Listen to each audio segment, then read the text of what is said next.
Il existe un silence que seuls certains cœurs connaissent, un silence empli de questions que la religion redoute et que la science ignore. Qu'arrive-t-il réellement à l'âme d'un enfant à naître? Est-ce une faim? Une punition? Les limbes de la souffrance?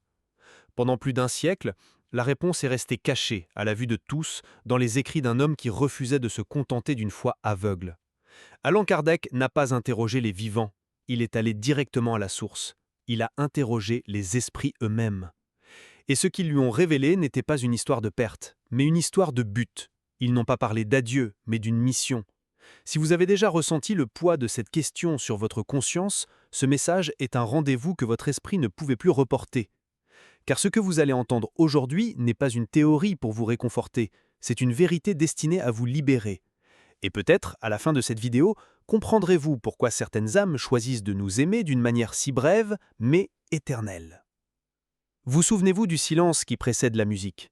Avant le premier battement de cœur, avant toute forme, il y avait un accord, un murmure parmi les étoiles. L'arrivée d'un esprit dans la matière n'est pas un acte de violence, une chute brutale, mais une danse délicate, une approche aussi douce que la brume qui embrasse la vallée à l'aube. Imaginez un fil de lumière, un fil doré qui descend d'un plan de pure conscience et commence à se tisser, avec une infinie patience, sur le métier de la chair. Ce n'est pas une invasion, mais une invitation. L'âme, avec tout son bagage d'évolution et de finalité, ne se précipite pas. Elle sonde, reconnaît le terrain, ressent la vibration du nouveau foyer qui se construit pour elle. Cette première connexion est éthérée, presque un rêve, un pacte d'amour scellé bien avant que le monde n'entende un seul mot. C'est la vérité fondamentale de notre existence. Nous sommes un esprit enveloppé de temps. Ce lien au début est aussi fragile que le reflet de la lune dans l'eau. Il ondule, se dilate et se contracte à chaque émotion, à chaque pensée de la mer qui accueille cette présence. Oh, quel profond mystère! La conscience de l'esprit qui arrive demeure dans un état de demi-sommeil, toujours connecté à son origine, tandis que peu à peu sa vibration s'acclimate à la densité du monde. C'est un processus d'harmonisation. Tel un musicien accordant son instrument, l'âme ajuste son énergie, son essence, afin de résonner en harmonie avec les cellules qui se multiplient, avec le sang qui commence à couler. L'univers n'est pas pressé, chaque étape a son but sacré.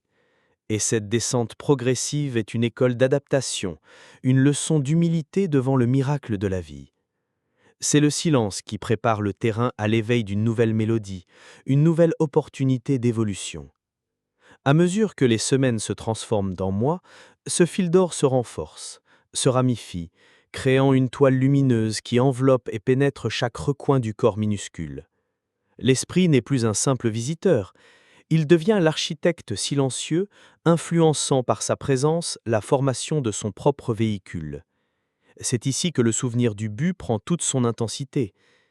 Bien que la conscience du monde ne soit encore née, l'âme sait pourquoi elle est venue. Elle ressent l'appel des liens qui l'ont attirée, la promesse de retrouvailles qui justifieront toute souffrance.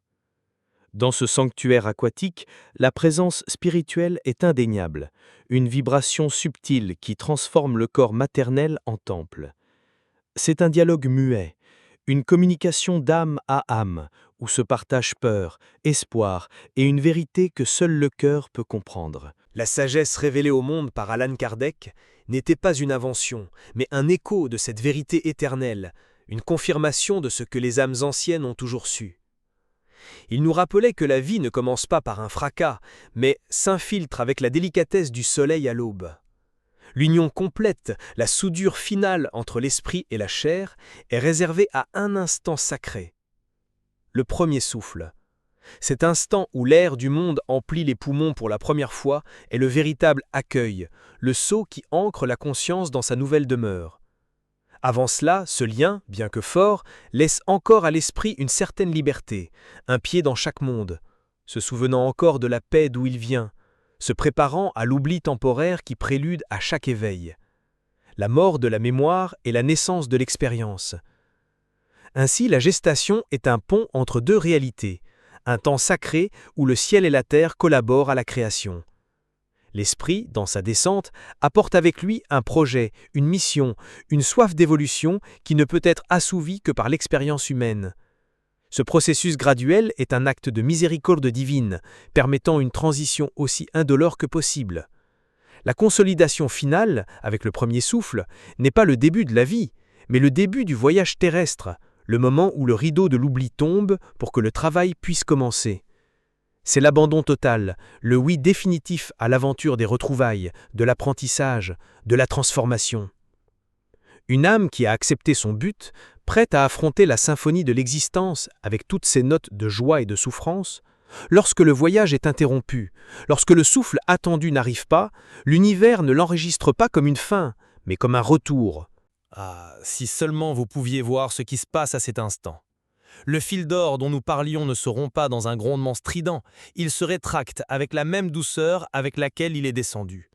L'âme, libérée du seuil de la chair, ne tombe pas dans un abîme de néant ni ne s'égare dans les ténèbres. Imaginez plutôt qu'elle soit soulevée par un chaud courant de lumière, accueillie par une présence aimante qui l'attendait depuis le début. Il n'y a aucun jugement dans ce retour, seulement un profond soupir de soulagement. La mort, ce mot qui nous effraie tant, est en réalité une réunion avec notre véritable essence, un éveil à une réalité où la souffrance n'a aucun pouvoir sur la conscience et où la vérité de l'amour imprègne tout. Chaque esprit est attendu, chaque âme est accueillie, car aucune étincelle divine ne se perd jamais dans l'immensité du cosmos. Ils sont emmenés dans des lieux que votre cœur reconnaîtrait comme votre foyer, des colonies spirituelles, des cités de lumière où la vibration est si élevée qu'elle guérit toute blessure de mémoire. Là, mentor et guide, esprit d'une immense sagesse et d'une immense compassion, les accueille à bras ouverts. Point de reproches ni de questions accusatrices. Au contraire, règne un silence apaisant, un bain d'énergie réparatrice qui permet à l'esprit nouvellement arrivé de rééquilibrer sa conscience. Imaginez un voyageur revenant d'une expédition brève mais intense. On lui offre repos, nourriture pour l'âme et surtout, compréhension. Ces êtres de lumière expliquent avec une patience infinie la nature de l'expérience qu'ils ont vécue, le but caché de cette brève immersion dans la matière. Chaque détail est révélé, non pour juger, mais pour éclairer le chemin d'évolution de cette âme courageuse. Dans ces havres de paix, l'esprit comprend, la conscience s'élargit et la vérité se dévoile telle une carte du ciel. Il comprend que cette brève vie n'était pas un échec, mais une mission accomplie, un acte d'amour profond. Peut-être son but était-il simplement d'ancrer une nouvelle vibration sur la planète, l'espace d'un instant, ou d'éveiller une question dans le cœur de ses parents, une graine pour son propre éveil spirituel. La souffrance qu'il a pu ressentir se dissout devant la majesté du plan divin. Il comprend que chaque seconde dans la matière, aussi fugace soit-elle, était une occasion inestimable d'apprentissage et de service. Cette compréhension est la véritable guérison, qui transforme le souvenir de la douleur en sagesse de l'amour. C'est l'évolution à l'état pur, apprendre, intégrer et se préparer à l'étape suivante, à de futures retrouvailles. Cette réalité, qui peut paraître poétique, a été documentée avec la clarté d'un spécialiste de la spiritualité par Allan Kardec. Il nous a ouvert une fenêtre pour entrevoir ces vérités, montrant que le monde spirituel n'est pas le chaos, mais un ordre parfait fondé sur l'amour et l'éducation. Les âmes ne sont pas rejetées, elles sont cultivées. On leur enseigne, on les prépare et on les aide à comprendre les lois universelles qui régissent l'évolution. On leur montre comment leur brève présence sur Terre a contribué à la grande mosaïque de l'existence. Elles comprendront que le silence de leur voix dans le monde physique a permis à d'autres voix, celle de l'âme, de commencer à se faire entendre. La présence de leur esprit, bien qu'invisible, a été un catalyseur de transformation, un rappel silencieux que la vie est bien plus que ce que les yeux peuvent voir. Ainsi, renforcée et renouvelée, l'âme ne reste pas dans l'attente passive. Elle s'intègre aux activités de ces communautés de lumière, apprend, sert et poursuit son chemin d'évolution. Elle se prépare avec joie et sérénité à une nouvelle opportunité, peut-être avec les mêmes êtres chers, à des retrouvailles où les liens que la mort n'a pu briser s'épanouiront enfin à la lumière du soleil. L'expérience, loin d'être un traumatisme, devient un signe d'honneur, une preuve de courage et d'engagement envers sa propre croissance et celle de ceux qu'on aime. Car sur le chemin de l'esprit, il n'y a ni mauvais chemin, ni temps perdu. Il n'y a que des leçons, de l'amour, et la promesse éternelle d'un nouvel éveil, d'un nouveau départ. Dans le jardin de l'existence, toutes les graines ne sont pas destinées à devenir des arbres feuillus. Certaines, dans un pacte d'amour incompréhensible pour notre logique, sont destinées à toucher la Terre un instant, puis à retourner à la source. C'est souvent le cas lors d'un départ spontané. Ce n'est ni une erreur de l'univers, ni une punition. Au contraire, il s'agit, dans la plupart des cas, d'une clause de l'âme, d'un accord sacré écrit avant la naissance. L'esprit qui s'approche savait que sa mission était brève. Peut-être son but était-il simplement de laisser une trace de désir qui ouvrirait le cœur de ses parents à une vérité supérieure, ou d'ajuster une vibration karmique avec une délicatesse qu'une vie entière n'aurait pas permise. Ce genre de mort n'est pas une interruption, mais l'accomplissement d'un plan parfait, un coup de pinceau précis dans l'immense tableau de l'évolution d'un groupe d'âmes. La souffrance qui naît de cette expérience, cette souffrance, est le terreau fertile où un profond éveil peut s'épanouir. Le sentiment de perte ébranle les fondements de la réalité matérielle et force la conscience à chercher des réponses en silence dans l'invisible. C'est une invitation à ressentir au-delà des 5 sens, à reconnaître que la vie est un courant qui ne s'arrête pas avec l'absence du corps. L'esprit disparu accomplit ainsi sa mission d'amour, secouer, transformer, enseigner. La présence de son énergie ne s'estompe pas. Elle s'affine, devenant un guide subtil, un protecteur silencieux. Le lien n'est pas rompu. Il s'élève à une octave supérieure de connexion. C'est une vérité difficile à accepter pour le cœur blessé, mais c'est la vérité libératrice, celle qui nous rappelle que chaque âme suit son chemin d'évolution, que ce soit sur Terre ou dans la lumière. Et puis, il y a l'autre chemin, celui né d'un choix humain, souvent forgé dans le creuset de la peur, de la solitude et du désespoir. Ici, l'âme qui aspirait à cette expérience est invitée à se retirer.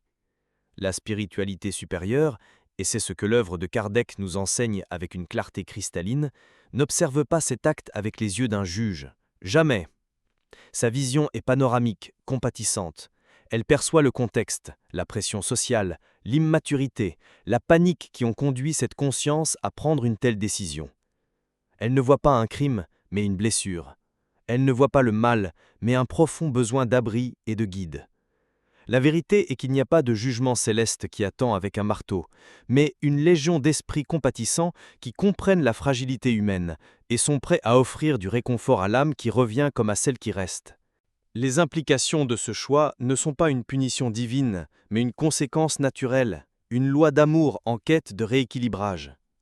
La conscience qui a pris cette décision n'est pas marquée par une culpabilité éternelle, mais par une opportunité d'apprentissage. Un besoin vibratoire de retrouvailles, de réparation, d'une future étreinte où le pardon pourra s'épanouir est créé. Le but n'est pas la punition, mais l'évolution.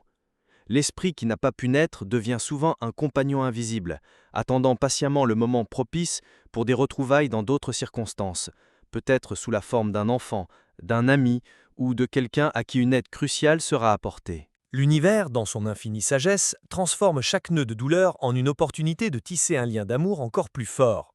Il ne s'agit pas de payer une dette, mais d'apprendre à mieux aimer.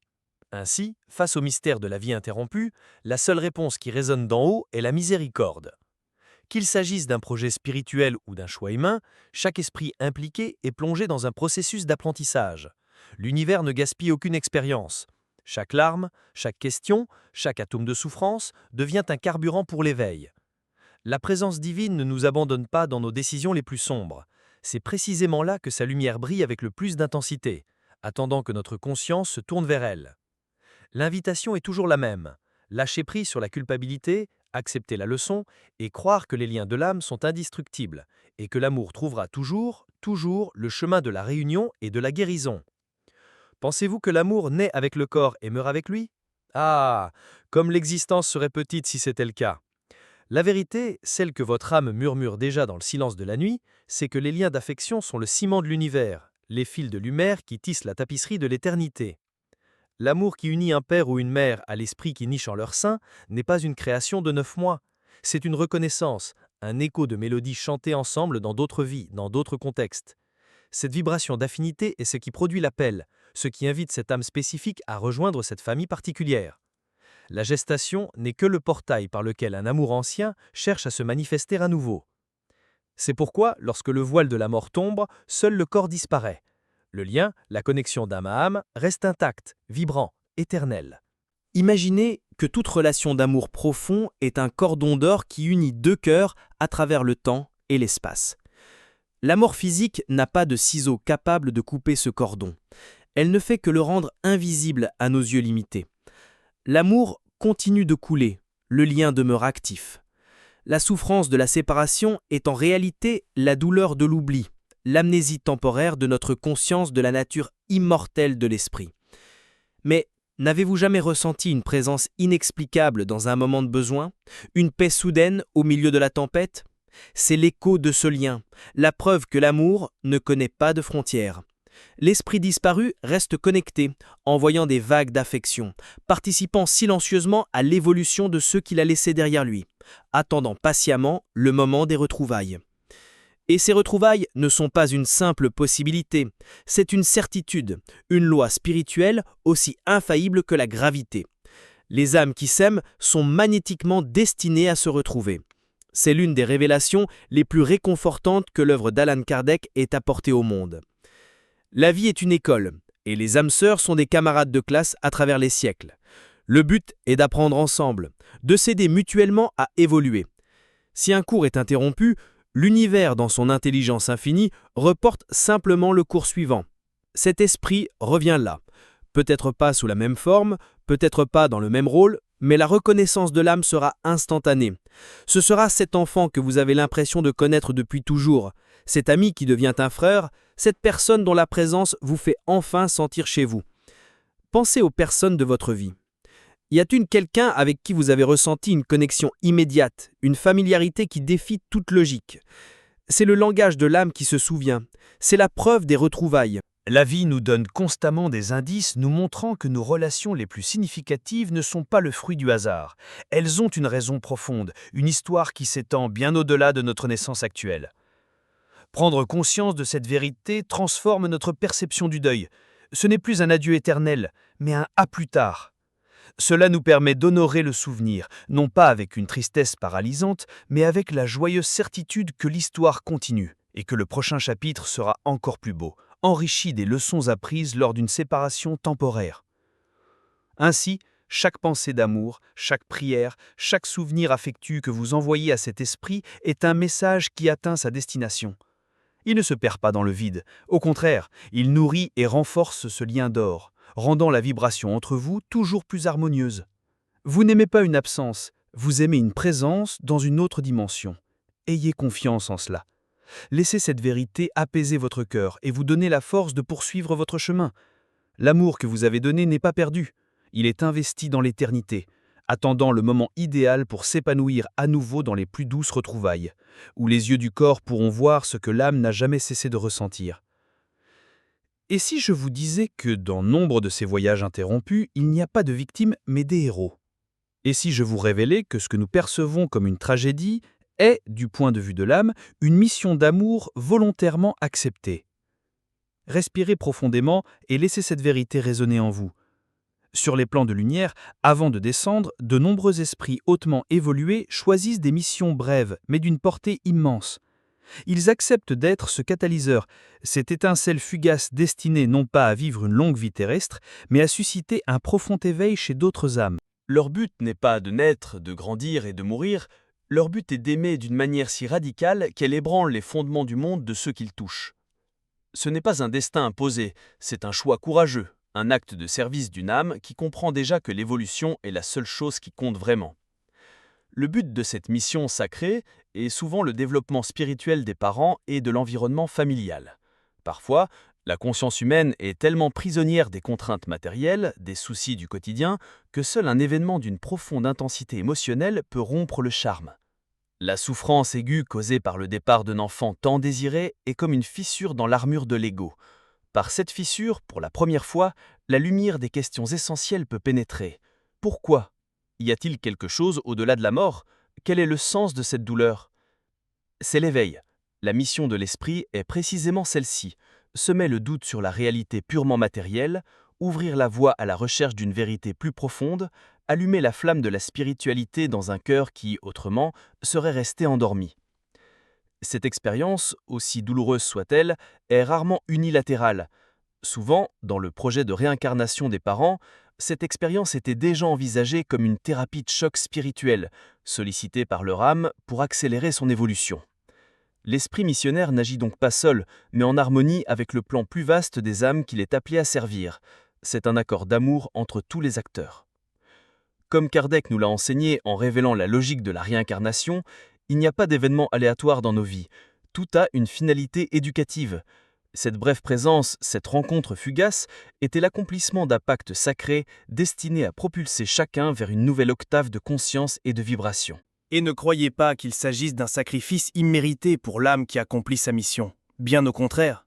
En accomplissant un tel acte d'amour désintéressé, cet esprit acquiert des mérites et progresse dans son évolution, ce qui aurait peut-être pris des vies entières.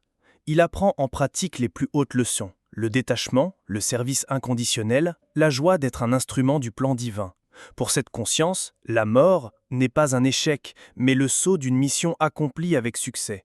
Elle est accueillie dans le monde spirituel non pas avec pitié, mais avec honneur, comme un artisan de lumière ayant accompli sa tâche impeccablement, laissant derrière lui un héritage de transformation et d'éveil. Ainsi, la perspective est complètement inversée. La douleur de la perte, bien que réelle et humaine, peut lentement se transformer en un sentiment de profonde gratitude. Gratitude envers cette âme courageuse qui s'est offerte à vous comme instrument de votre éveil. Le silence laissé derrière n'est pas un vide, mais un espace sacré propice à la réflexion, à la croissance, à une nouvelle présence. Comprendre cela transforme le deuil. Vous cessez de pleurer ce que vous avez perdu et commencez à honorer ce que vous avez gagné. Une nouvelle sensibilité, une foi plus profonde, et un lien indéfectible avec un esprit qui, dans un acte d'amour suprême, vous a rappelé le véritable but de la vie, l'évolution de l'âme vers la lumière. Pouvez-vous ressentir la vérité derrière ces mots ? Parfois le plus beau cadeau qu'un jeune nous offre est l'éveil qu'il nous procure. Si cela vous a touché, laissez un commentaire. Parfois ce que nous partageons éveille aussi les autres. Abonnez-vous si vous sentez que votre âme a trouvé ici un mot qu'elle connaissait déjà. Et si vous êtes prêt pour la prochaine étape, une vidéo vous attend qui parle de retrouvailles. Ce n'est pas une promesse, c'est une certitude.